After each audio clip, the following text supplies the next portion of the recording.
Setting a retirement goal is an important first step to planning and investing for retirement and for the future. But how much do you really need to save? I'll talk about some of the biggest decisions you need to make in determining your retirement savings need, and I'll show you some savings goals you should be shooting for coming up next.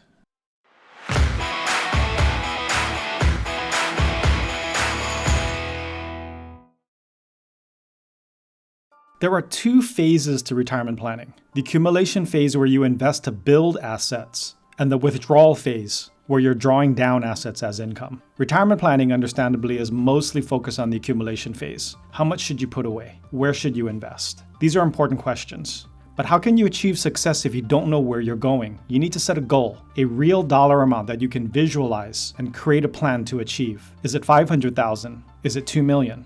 The number is different for everyone. To properly set a goal, though, you need to understand a little bit about what happens to your retirement savings after you retire. The process starts by answering 3 questions about your expectations for retirement. There are no right or wrong answers. The questions focus on your desired lifestyle, the length of your retirement, and your rate of return expectation.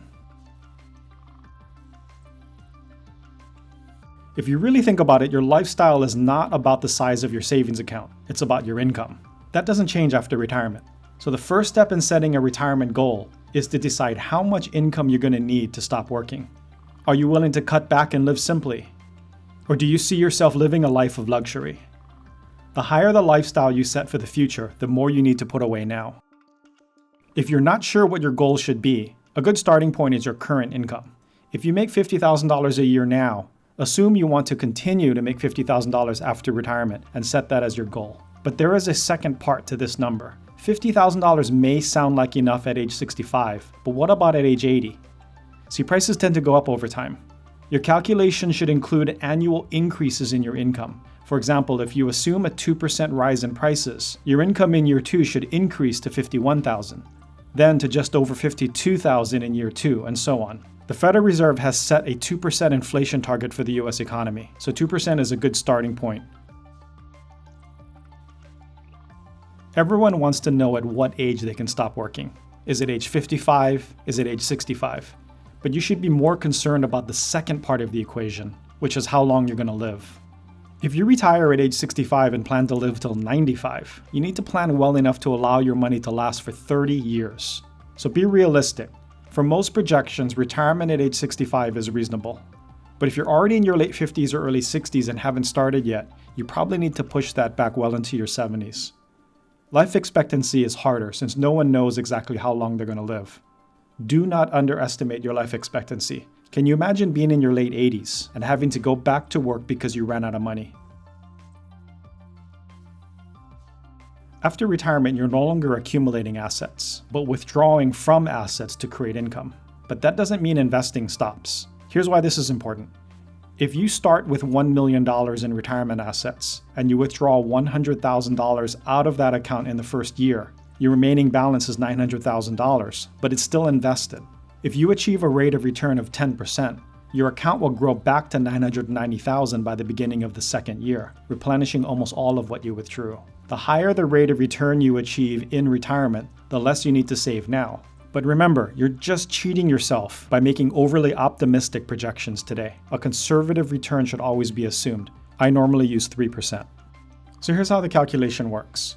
If you decide you want $50,000 a year in income from age 65 to 95, you need enough to provide 30 annual payments of $50,000. Now that's an easy calculation. You need $1.5 million in savings. But remember, you also need to adjust those payments for inflation by assuming you need to increase your withdrawal rate every year.